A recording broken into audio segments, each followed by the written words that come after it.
what I want to say is if you are transitioning out of the military and you want to find yourself into a leadership position with a company, one of the things you need to do is go research that company, find out their LinkedIn page, find them out online, and go to their About section. Click through their About section, get to their philosophy, and get to their core values. Read that. Find out if that resonates with you, because you cannot fake the funk, and those people will understand that, and they'll realize that. And when you're in that interview, speak to answering the questions from the interviewer along the lines of what you've learned about that company's core values. And if those jive with you and your answers are in line with their core values, there's a very good chance you'll be getting a call.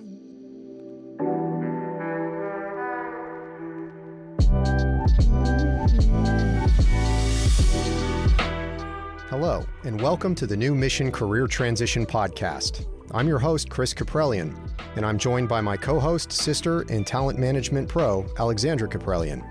We interview service members that transition to new careers, DoD representatives, and civilian HR professionals to provide you with lessons learned you won't get in a transition class and to help you transition with confidence.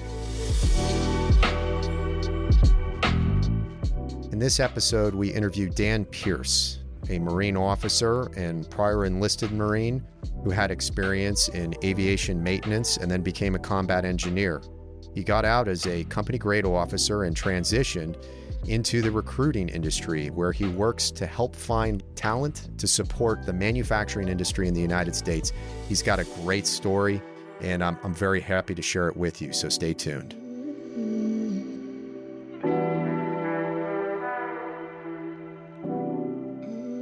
Dan Pierce, welcome to the podcast. Hey, yeah, thank you for having me. Hi, Dan. Thanks for being here. Very excited to have you on. We were stationed together with MWSS 171, that's Marine Wing Support Squadron 171 in Iwakuni, Japan. That's where I met Dan. And Dan kind of went off on a different path. He got out and he's doing great things. And I'm really excited to talk about those great things. Plus, your background as a recruiter, a professional headhunter, you have insight into, what mistakes people make and some probably really good success stories. So I'm excited to have those conversations with you today. Well, thank you, Chris. Yeah, it's exciting to be here. I appreciate it.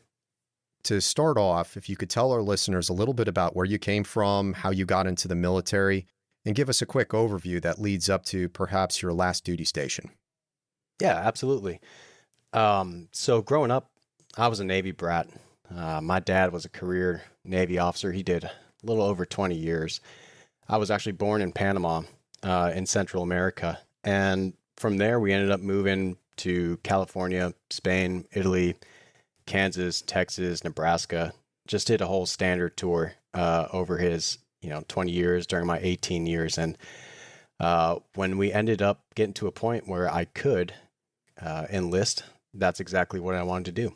And at 17 years old, with my parents' permission, we walked into the recruiting office, and I'd always wanted to be a Marine, so had the privilege there to sign the papers. And I ended up leaving for boot camp 2 weeks after graduating in May of 2007. So for me, being a Marine was, something I'd always wanted to do. There was no deviating from that plan growing up. And, as much as my dad, being a good Navy officer, would sit down with the pay scale charts and talk to me about college and say, now look, son, you could do the Marines after becoming an officer, and look how much better it could be for you here, here, here, and here. I said, yeah, but I still want to enlist. I wanted to get the show going. So was it, if I could interrupt, was it the travel and adventure benefit tag that you picked? Did the Marine recruiter, the Marine recruiters have these benefit tags to identify what the core needs are of an individual? I'm not sure which benefit tags, if you can remember which ones you picked. I probably all of them. I was just the easiest sell. I just walked in and I said, where do I sign? And that is pretty much how it went, to the point where they said, well, we can get you started on a 5-year contract. And I said, more is better. And I went with an aviation option after taking the ASVAB. So uncertain as to where I was really going with that. I thought that being a Marine was being a Marine, and I really didn't give much thought to the day job. And it was, I look back on it and I'm glad I really didn't put that much thought into it. I was just accepting everything as it comes. And, I treated it as a box of chocolates. And that was kind of the theme of my Marine Corps career, I suppose. I just took it as it came, and I really thoroughly enjoyed it, but it did come with some surprises. And, the first of which was being after basic training and MCT out on the West Coast, I kind of thought I'd be going to Pensacola for the next step, to go do aviation training. And the first surprise was, no, I'm going to New River, North Carolina, right there in Camp Lejeune. So that was a bit of a shock. Like it was a deviation from the Top Gun kind of theme that I was going to be doing, sand volleyball pits and stuff. And nice beaches, cocktails. Yeah.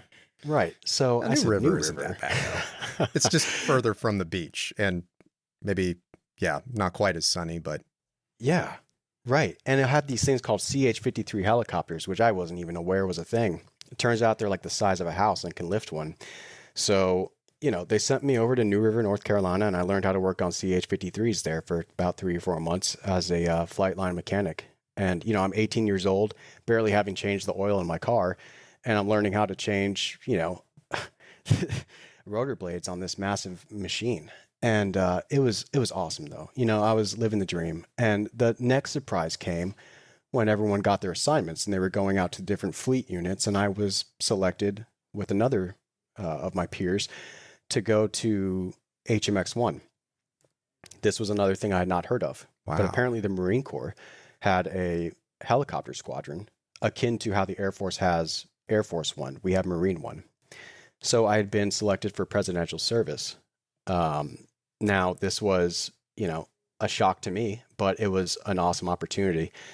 And I had to live the dream. I'm telling you, I from 18 to 23, those 5 years, single, young, and just open to what the world is willing to offer, I truly enjoyed being a helicopter mechanic and crew chief on CH-53s, and then eventually on VH-60 Novembers, which is the VIP platform of the Black Hawk used for presidential support. So wherever the president went, you ended up going. Is that how it works? Yeah, absolutely. That's right.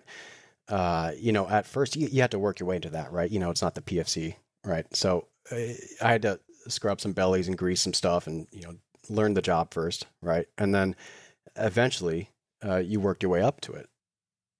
I mean, it was awesome. One day you'd be in California supporting in LA.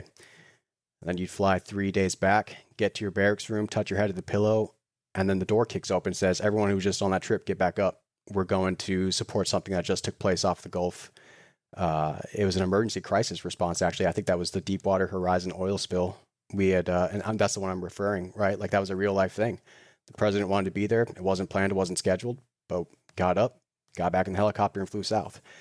And, it was, what else would I be doing from 18 to 23, Travel and adventure. Travel and adventure. So it was great, and I learned a lot of good skill sets, and I made a lot of good lifelong friends.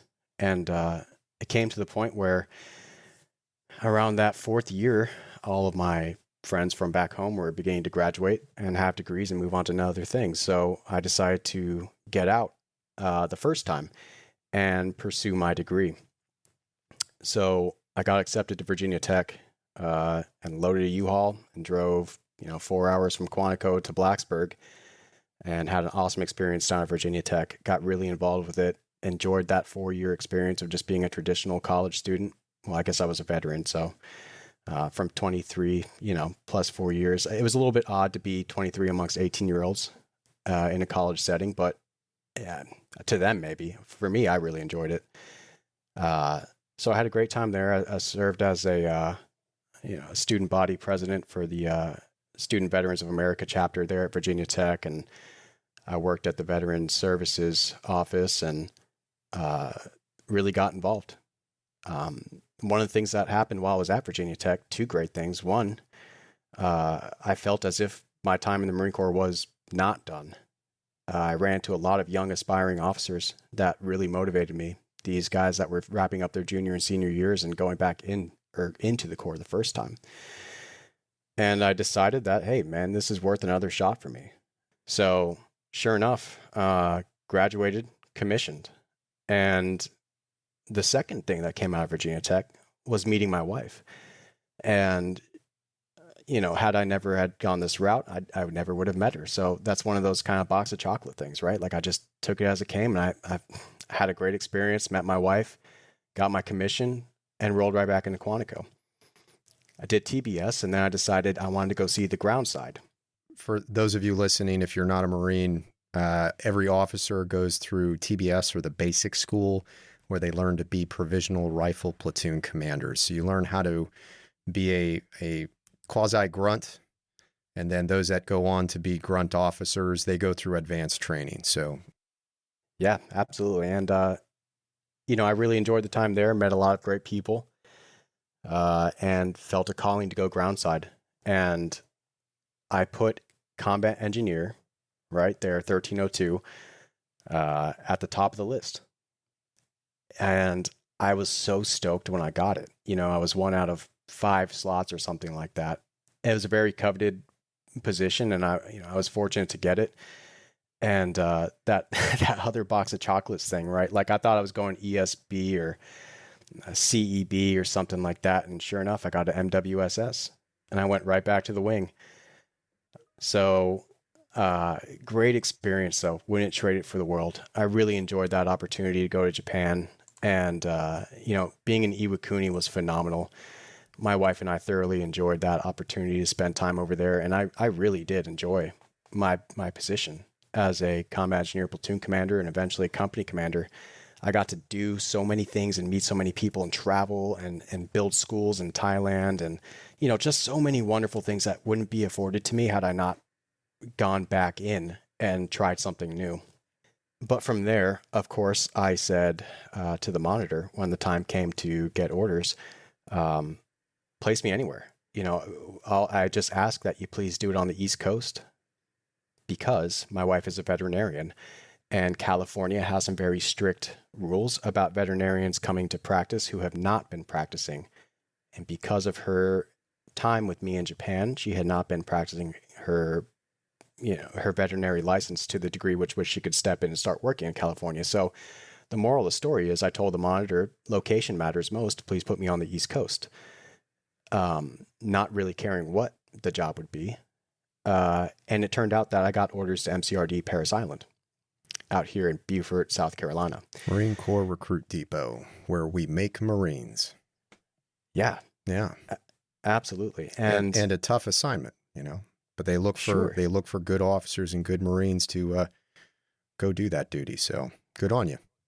Sure. Yeah. And we moved into a house sight unseen, flying in from Japan, driving down to Beaufort, South Carolina.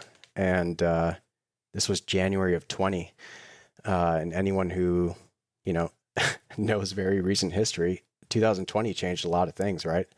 A pandemic rolled in. But for me, it also brought a wonderful addition to my family, and that my first daughter was born in March 2020. So here I am, Beaufort, South Carolina, and I'm rounding my 10th year of service in active duty, right? Just pinned on captain. It was at this point of service where a lot of things had come to a point. It was a culmination of a lot of realities. One is, this is going to be my life, right? And the box of chocolate surprises that were once so embraced by me previously could be pretty detrimental to my family moving forward. And that's something that a lot of people have to wrestle with. And, most folks come to that point at that 10-year mark. But for me, in this instance, I love the Marine Corps so much that I came back, that I almost couldn't even believe that I was considering leaving. But in the end, when I put everything on the table, it was a 51%, 49% decision. It was a very thin margin for me. I love the Corps. I love what I did. I'm proud of, the time I spent in the Marines and the Marines I got to serve with. But it no longer aligned with my professional ambitions and what I had desired for my family. So how, if I may, how far out were you from the date that you separated where you made this kind of mental decision to transition out of the Marine Corps? Yeah, good question. So I had done back-to-back recruit cycles, I think starting in June, and each cycle is about 3 months. So it was roughly December timeframe that I had a break, a point of time where I could kind of lift my head up. And I told myself I wasn't going to make any decisions until I was on leave for a better part, right? So I think I had about 2 weeks or so before we picked up another cycle, and we picked up the day after Christmas, another cycle of recruit training, right? And in that period of time, maybe that 2 to 4 weeks or so that I had off, I really took some time for reflection. And I talked to my wife about it. And at first it was just kind of I was curious, as to what her thoughts were and if I could even really truly do it, right? It wasn't even so much of a concrete, I'm leaving. It was more like, let's put everything on the table and see what that looks like. But this is where it was. It was December of 2021, I think. No, 2020. Yeah, 2020. I basically came to the conclusion after using a series of different resources, both, colleagues, peers, people who've gotten out, people who've stayed in, my own dad who did 21 plus, right? Who encouraged me to go in both times. I leaned on him for advice as well. I asked a lot of different people for advice and listened and just kind of sought that answer out and made the decision. And when I went back in for that last cycle, I was a year out from when I would be able to exit the Marine Corps. And I knew that my decision was made. And I went and I told my battalion commander and my, XO. And that gave you a year out to start leveraging yeah. the resources for your transition. Right. What resources did you leverage for your transition? What were the actions that you took? I mean, there's just so much out there. That's one thing that, I have to mention is that I'm very thankful to my command. I'm very thankful to that battalion commander and my XO. I told them that, and they met me with, respect and dignity of someone who you fear a lot of things about going into that scenario and telling your command that I'm here to commit career suicide, for lack of better words, right? They were very gracious, and the battalion XO was actually the first one who mentioned something to me about SkillBridge. He said, "Is that something that you'd be interested in?" And that to me was, wow, yeah, absolutely. I'd be interested in it, but I got a lot of things to start considering. So to answer your question, number one, my command, I give them full respect and credit due to that. And two, American corporate partners is something that I leveraged personally. And there's a couple different things out there like this. Veterati is one of them. And I know on a previous podcast, Sultan mentioned that as well. But what I personally used was ACP. Now for me, Chris, would you like me to expand a little bit on that experience? Yeah, if you could, because I don't think we've discussed what ACP does. Sure.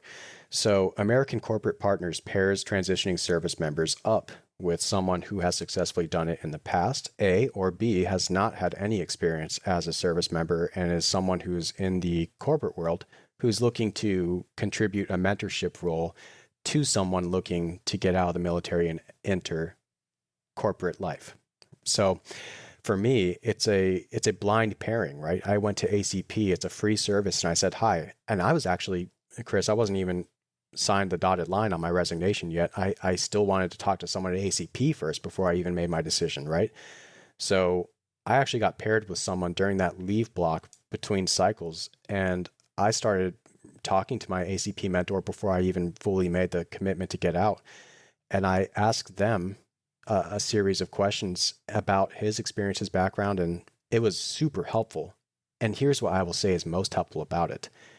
It provides you with objectivity, the lens of perspective from someone who does not know you, who can look at you, your accomplishments, where you're standing, what you want to do, and give you honest, raw feedback.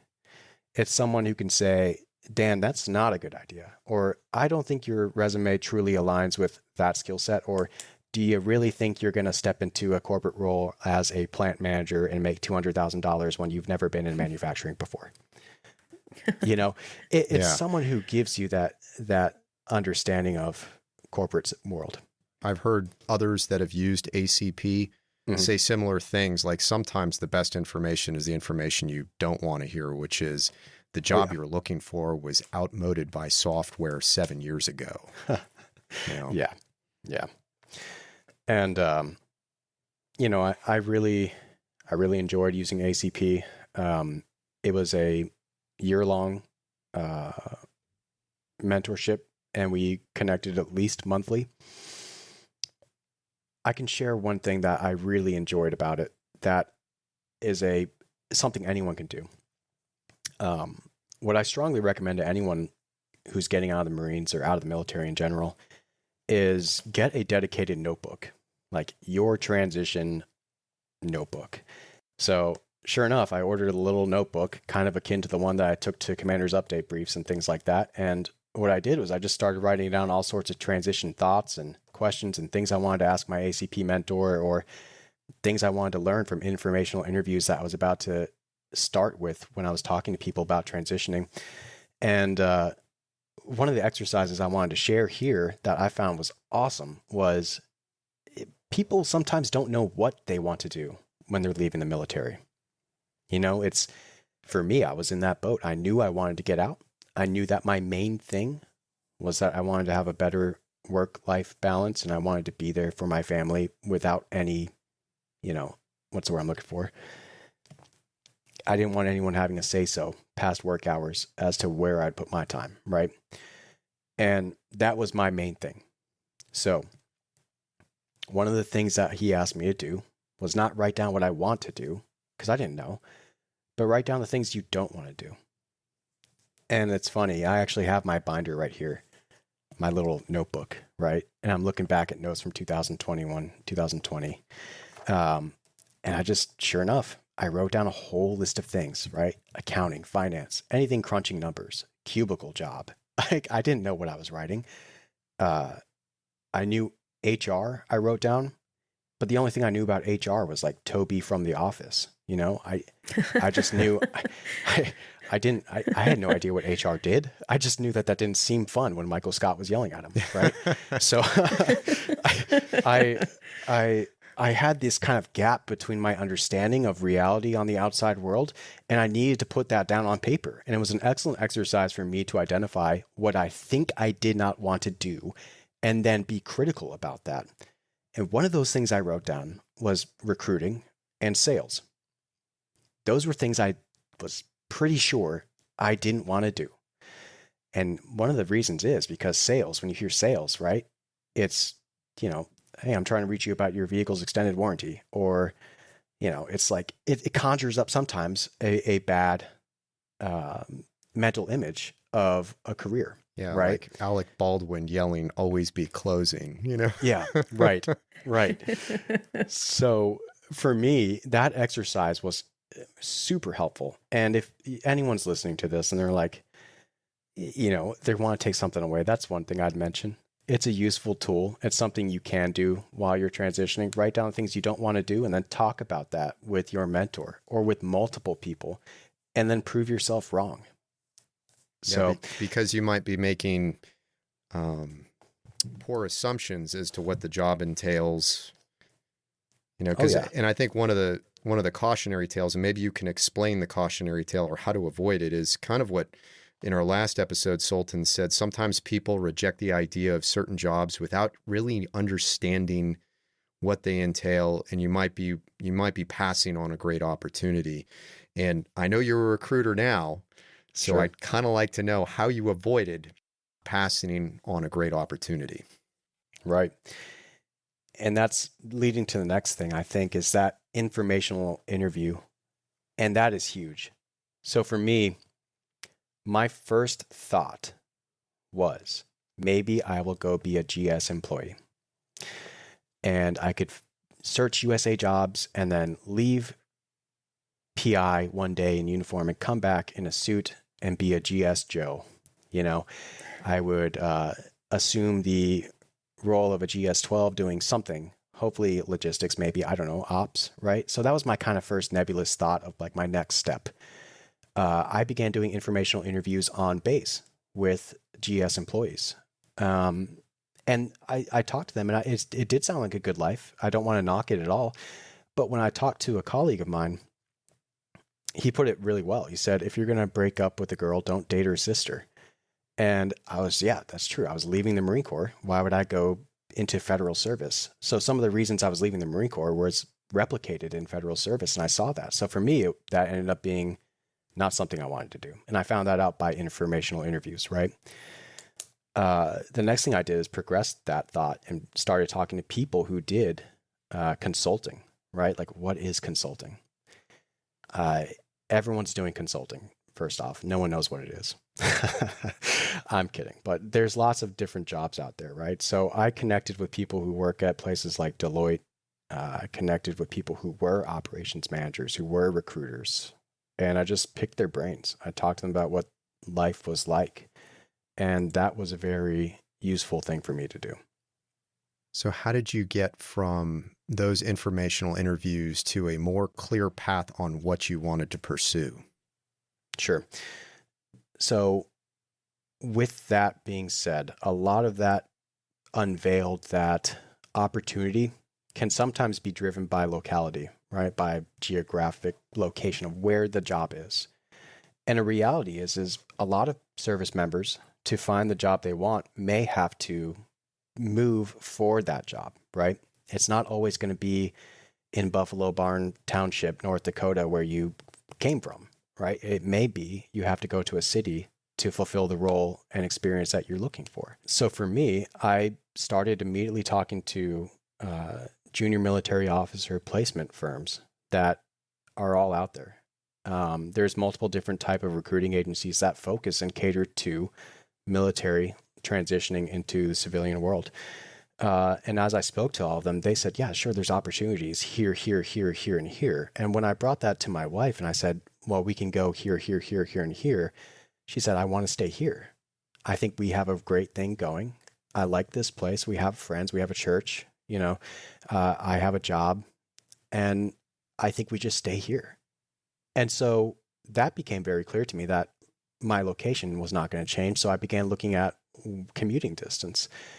And with that being said, one of the things I did was I looked into SkillBridge and I went to the website, and you can search by location. And I scrolled into Beaufort, South Carolina. And sure enough, there on the dot was Systematic Business Consulting. And that's the company I work at now. So for me, it was a bit of a process of finding out, what do I want to do, which led me to where do I want to live, which was a very big question to get answered. And when that was here, I said commuting distance, what's available for SkillBridge? I found SBC. And SBC ended up being an awesome opportunity for me to enter into recruiting in a role that provided me a work from home opportunity and lifestyle. Well, it seems like finding the pot of gold at the end of a rainbow, because it just seems to meet all of your needs. And I'm presuming that your idea or conception of what recruiting would be like evolved a little bit through your informational interviews. It did. Yeah, it absolutely did. But still, none of it quite led me to what I'm trying to say is none of it quite prepared me for what I ended up doing, right? In recruiting. You can learn a lot from informational interviews for sure, but SkillBridge is such a great tool. And if you're able to use it, please do. I was extremely fortunate to be able to use it. And I had a great exposure to the world of recruiting. And we're, like you said in the very beginning, headhunters is commonly used, but, agency recruiters supplement internal recruiters across the country in various different industries and sectors. We just so happen to focus in manufacturing, and I happen to be on the sales side, so the business development side, if you will. Oh, what does that entail? Yeah, so that's kind of the thing. When I first started, right, I had some vague concepts of what being a recruiter would be, what sales was, again, right, and what a cold call was, for instance. And I can tell you, the very beginning, it was establishing a basis of clientele from nothing, right? When I first started, I was given a pretty thorough onboarding package. I was taught the basics of recruiting. I was taught the basics of business development. And I guess I should kind of back up and talk about how recruiting agencies are designed. You can have agencies where it's all one desk, right? Like a whole desk operation. And that's where you're doing both the business development and also the candidate sourcing. And you're that one person who does both. In our role, the way that we're designed, we have two people working on one position, right? So one person does the client side services. So I do the development. I find the client, I sign them, I bring them into the fold. We find out what kind of jobs they need help with filling. And then I work with talented recruiters who go out, source those candidates, interview them along the guidelines of what I was able to develop during my time speaking with the client, bring them to me, I speak with them, and then I present them to the client. So at that point in time, they've been double screened to the standard of what the client's expectations are. And upon presentation, right, that's where my client and I work in tandem to get from step one through offer and day one. So for me, in the very beginning, it was very cold call heavy. And I had reached out quite a bit and learned how to, on the fly, also, a lot of it's just by experience, right? How to approach businesses and find out what their needs are and offer them solutions to some of the pain points that they're having. And our solution that we're offering is qualified talent. So that was a natural experience for me. I really enjoy talking to people. I really enjoy problem solving. And I enjoy the project management involved with all the various steps of the recruiting process. So I took to it fairly quickly and was able to build a fairly large client base to the point where I reached a self-sustaining spot where when I was actually out of uniform and no longer on SkillBridge, I had built myself a bit of a business, so to speak. You had briefly mentioned that you had an onboarding process when you got there. Could you talk a little bit about what that onboarding process was like? Yeah, it was refreshing. It was awesome. So in my office, right, I ended up getting sent 3 screens, and one of them is a touchscreen computer, right? And I set up my desk, and on day one, I'm logged in, I'm early, and I'm on Microsoft Teams. And Chris, as you know, in the military, right, where you go from place to place, you have to jump through a bunch of different hoops and SAR forms and get a sponsor to sign this and that before you can log on to your email and all that. Everything just worked, you know? And that was refreshing to be able to just use Microsoft Teams and use Zoom and use these commonly available civilian side programs that everyone's out there using. And so that was initially off the bat really nice. The onboarding was a period of time with myself and our VP of Client Services where she actually taught me everything that she learned in her, almost 10 years of experience doing this role. And it was a lot of interfacing over Teams and virtual. And then after about 3 days or so of training, they were given, for lack of better terms, they gave me the intent, right? And told me to execute. And it was a very fast run up. And of course, there was more check-ins and there was more, training along the way. But once the fundamentals were delivered and you were able to show that you were able to do it, right, you just get to calling. And a lot of it is trial by error. I want to jump in because I lead the onboarding for my current company. And so this is just right up my alley. And I just would love to know, well, first of all, it's really great to hear that just having a system running like Zoom is just easy. And that's, you're setting the baseline for, expectations pretty low, because I feel like I'm constantly trying to figure out how to make sure the tech is running up and ready to go and always stressing out about it. So love to hear that. But I would love to know, when it comes to your onboarding, when did you feel when you first started to the moment that you felt that you could actually take on the role that you were hired to do and felt fully capable of doing it? Yeah, that's a great question. I think that's going to be different for everyone. For me, and this is a trait amongst most Marines, We have a fundamental audacity to believe that we are capable of doing anything. And I felt pretty capable pretty quickly. I was making mistakes, but I made them fast and I learned from them quickly. And I would say in about 3 months, I felt as if it was secondhand. And, of course, I did not know every scenario. I did not have every answer, but I was going to find out. And I was going to study. And I was listening to podcasts and I was reading in my off time. And I ordered sales books and I ordered recruiting books. And my company provided a lot of that for me too. But no one's going to provide you with the desire to learn, right? The desire to not only come hungry, but to eat, for a lack of better terms. And in this world, it's, they say you get to eat what you kill. And for anyone who's in the service and you're considering getting out, and part of the thing you don't like is that you're getting paid the same as the person who's the same rank, doing maybe something that you would consider a lesser job, or maybe they got in trouble and they're just kind of in the S shop waiting to get shuffled out, but they're being paid the same, right? That doesn't exist out here. And that was refreshing, and that was incentive, and that was powerful to me. And I loved it. So I would say about 3 months or so, I really got into the swing of things. And of course, I learned more as I went. But 6 months after, I felt very strong about what I was doing, and I loved it. You eat what you kill. No, it's great. I mean, because it's the ultimate merit. I mean, because you have results. You either have results or you don't, because you have a quantifiable, measurable outcome. Like you said, have you solved the company's pain points? And now that we've talked about kind of generally what you do, if you could tell us a little bit more about what the manufacturing industry is like, particularly what kind of pain points do they have and what kind of solutions do you find for them?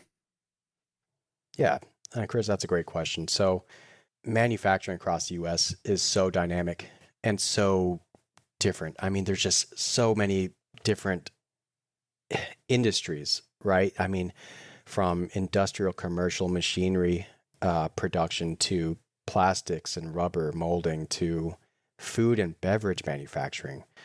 When I first started in this role, I was siloed into the role of food and beverage. So my job was to reach out to a lot of clientele who met that criteria across the country. And, at first I really didn't think that sounded very high speed. And I was like, wow, I don't know if I want to reach out to people who are making bread and, stuff like that. I want to talk to people who are making rockets. And, I when you think of manufacturing, that's not the first thing that comes to your mind, right? But I was very open. I was very grateful for the opportunity, and I immediately started learning about the food and beverage industry. So I can speak most holistically to that. But manufacturing as a whole is all over the United States. It is a growing sector. It is fantastic to see that. I love that we're seeing a renewal of self-reliance in American manufacturing, not just in technology, but in our people, right? There is a awakening, I think, in the importance of us being able to produce from a national security standpoint, but also just from a economic and personal well-being standpoint. It is a social mobility agent, unlike just about anything else that I see out there. And I'm talking about a young technician who graduates high school and says, you know what, I'm going to go a path less traveled, go to a technical school, learn a little bit about these PLCs and VFDs, and maybe, figure out how to use a digital multimeter, and then get to work as a maintenance technician and work my way up. And those people are the, bread and butter of American manufacturing, are the ones who are making it all run, right? And they are in need.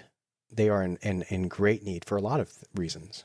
And I'm going down a bit of a rabbit hole, right? But this is my job, is that I get to understand what is going on in manufacturing across the country and why it is we have so many openings, and where that talent gap is, and where the talent is physically, and how we can bring them to our clients. So there's an understanding there. It's exciting. It's exciting stuff. But to answer the question, right? Manufacturing, tons of different opportunities across the country. Everything from that administrative side all the way down to the production side. So you got, top of the list, right, is your, directors of manufacturing, all the way down to your machine operators and everything in between. And all of those people need to be sourced and brought in. I think it's a fantastic industry. I think it's life-changing for a lot of people, and it's booming. It's still a good time to get into it now. So I hope that answers your question. I'm sorry. When I talk about manufacturing, I kind of get excited and No, strays. I love it. I love it. You answered the question, and I'll even take the rabbit hole you went down because it leads to what sounds like a brand new mission with a great purpose statement. I mean, you can walk away saying, I help the manufacturing industry by finding quality talent so that we can grow, so they can grow, and so that ultimately it's a win-win for not only the individual, your company, but also the country, where we can just further advance our manufacturing capability here. Oh, it's so true. Yeah. And our mission statement is helping others succeed, right? And I get to be a part of that every day. Well, making a placement every day would be fantastic, right? But it's the small progression, right, of what I do throughout the days. That's and yeah, it is. I speak to people from all walks of life. You know, it's not just, I do get the opportunity, and I'm really blessed to have that, to share opportunities with military members, people who've served in the past who are now in manufacturing. But more often than not, I find that I'm working with people who are just so excited about that $3 to $5 an hour increase, or that $20,000 or $20,000 per year, right, increase to take this new role. So it's definitely a win-win for me at the end of the day, my clients, and the candidates I work with. I've got a couple more questions for you. Yeah. For our listeners, I mean, we've got a lot of service members that actually function in technical trades. Sure. Maybe not exactly like the manufacturing industry, but are pretty close. So if you're an NCO, a junior non-commissioned officer, somebody that's done a first enlistment or second enlistment, or even a field grade officer or chief petty officer or command master chief, or command sergeant major, where do you see different types of service members making a great transition into the manufacturing industry? Yeah, that's a great question. I can tell you that every background from the military does bring great traits that employers are looking for across the board.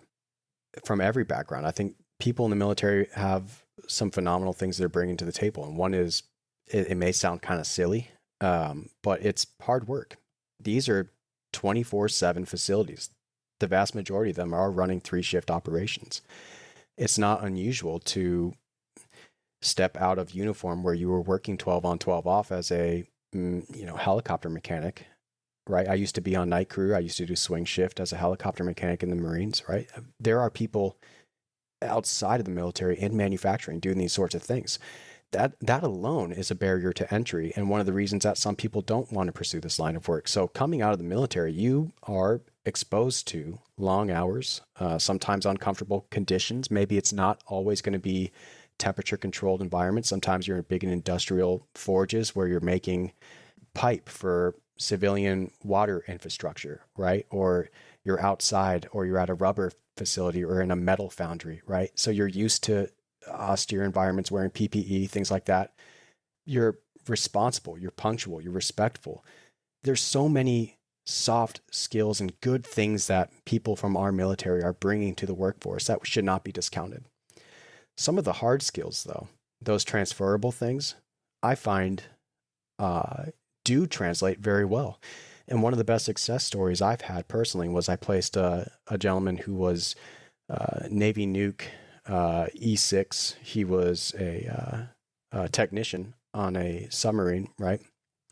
Had done quite a bit of high level work with very comparable components that was found in a mill that actually produces grain.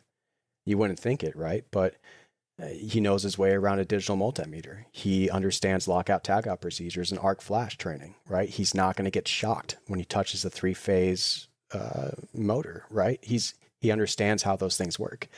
So we were able to translate him directly from the military into a maintenance manager position, no more than a 30-45 minute commute from where he got out of the military.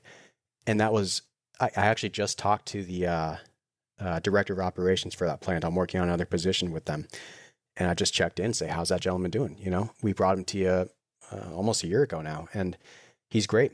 He's the exact type of working maintenance manager, supervisor, hands-on type of person that they wanted. If anything, they have to put him back in the office. You know what I mean? That's the kind of thing I'm talking about. Someone who's not afraid to immediately step in, receive the respect of their title as a manager, but maintain it because of their ability to work with not just the people, but the equipment. So that's like an example of a hard skill that translated extremely well. For some of our staff and COs and officers who are looking for more of an administrative route, you definitely can see them stepping into production management roles. Operations is another very strong fit. Some of the things that I would recommend to anyone who's looking at getting out is to begin delving into Lean Six Sigma training. A lot of our facilities offer that. I myself was able to go over to the air station. I got a green belt, right? Green belt training and Lean Six Sigma. I'm a recruiter now. So, right, at the end of the day, it kind of matters how do you use it. But if you're going into those operations roles in a manufacturing facility, lean processes, understanding Kaizen and 5S and getting more efficiencies out of production is huge. So couple that with your ability to lead people and your operations mindset. Sure. Yeah, we could talk about production management, production supervision, maybe even operations management. Sure. Some companies are more open to that than others, but they exist and they're out there. I hope that answers your question. No, it does. No, I appreciate that. Sis, do you have any other questions? I just have a funny one. Do you ever go back to your transition notebook that you talked about that you had and look through it and go, wow, am I totally at a 360 here? Because I know you mentioned sales and HR and look where you're at now. So do you ever look back and think about it? Oh, absolutely. Yeah. And that's one of the things I recommend everyone does is you get that little me binder, right? And when you're doing those informational interviews and you're writing stuff down, you can look back in on that. And it does kind of help with perspective in guiding next steps and also helping the next guy up, helping the next person up, right? So to answer your question, yes. And it's funny because I do scroll through it and sometimes my little getting out of the Marine Corps book ended up coming to Marine Corps meetings. So I'll go from informational interview, talking to my ACP mentor to commander's update brief. We need to make sure we get these PowerPoints updated by the end of the day. Notes. Yeah, I'm just wondering that there's major differences between maybe if you're in recruiting right now and one of the roles that you're trying to recruit for also has to manage people and you notice that there maybe is a vet that could really fit this role. And you notice that in the military, they led a squadron or they led many people. And now you have to tell them this is your next role. And you will also be managing civilians as well. What would you say would be the biggest contrast between managing people in the military to managing people in the civilian world? And that's a great question. So for me, I would say that there's not too many differences. If you are relying on your rank in the military for leadership, you're doing it wrong. There's a certain extent where your rank should give you the respect that the rank deserves, but you as a person, your character needs to be the leader, right? And Marines are very well attuned to that, and they pick that up quickly, right? Being a good leader in the military is similar to being a good leader out in the civilian world. People pick up very quickly if you're there to serve yourself or if you're there to serve them. And, selfless service is one of those things I see very commonly on a lot of military resumes. Like extremely humble servant leader is a bullet point that I see a lot, and usually phrased differently, right? But the proof is in the pudding, right? So one thing I can say, everyone wants good leaders. The military has very many good leaders. I've worked with very many good leaders, and I'm proud to have worked with them. I hope I was a good leader while I was in. But that's besides the point. What I want to say is if you are transitioning out of the military and you want to find yourself into a leadership position with a company, one of the things you need to do is go research that company. Find out their LinkedIn page, find them out online, and go to their About section. Click through their About section, get to their philosophy, and get to their core values. Read that. Find out if that resonates with you, because you cannot fake the funk, and those people will understand that, and they'll realize that. And when you're in that interview, speak to answering the questions from the interviewer along the lines of what you've learned about that company's core values. And if those jive with you and your answers are in line with their core values, there's a very good chance you'll be getting a call for that next step. Mm-hmm. That's a great point. Dan, we've used a lot of your time. If there was a couple of points that you wanted to leave, or a couple of thoughts, final thoughts you wanted to leave for our listeners. Sure. Yeah, thank you for that. Networking is not a passive sport. You can go onto LinkedIn and click your way through adding everyone and their mother that you think you might have known from someone else's connections, but it doesn't matter if you don't talk to them, right? So having 500 plus on LinkedIn may look cool from outside perspective, but the what matters is when you actually engage with them. So when people say when you're leaving the Marine Corps, when you're leaving the military, you need a network, you actually need to set aside appointments, interviews, hour-long conversations with people and learn from them. That is the best way that you're going to find out, things I want to do, things I don't want to do, is from the people who are doing it now. Aside from that, I've already mentioned my little get out of the military notebook. That's important, right? But I would say reaching out to so many different things that are available to transitioning service members, and whether that's a military recruiting agency, and there's a lot out there, but be very aware of the fact that they are there to help you transition and find new roles in the civilian sector. So there's a lot of recruiters who specialize in niche work, right? There's people who recruit for sales. There's people who recruit for medical. There's people who recruit for manufacturing, like myself. If that's what you find you want to do, let me know. And if I can't help you, then I will do my best to put you in touch with someone who can. And any recruiter worth their salt should be doing the same thing, because at the end of the day, we help people succeed. And, that's what I love about my job. So definitely leverage recruiters. There's tons out there. There are niche specific recruiters. Find them. It's very easy. Go on to LinkedIn and just type in, recruiters for whatever industry you're checking out. But yeah, I think that's pretty much it for me. If you can use SkillBridge, do it. Your command's got a lot of, sway in helping you as well. So don't feel like you can't go to them. They should be helping you out. That's part of the complete package, right?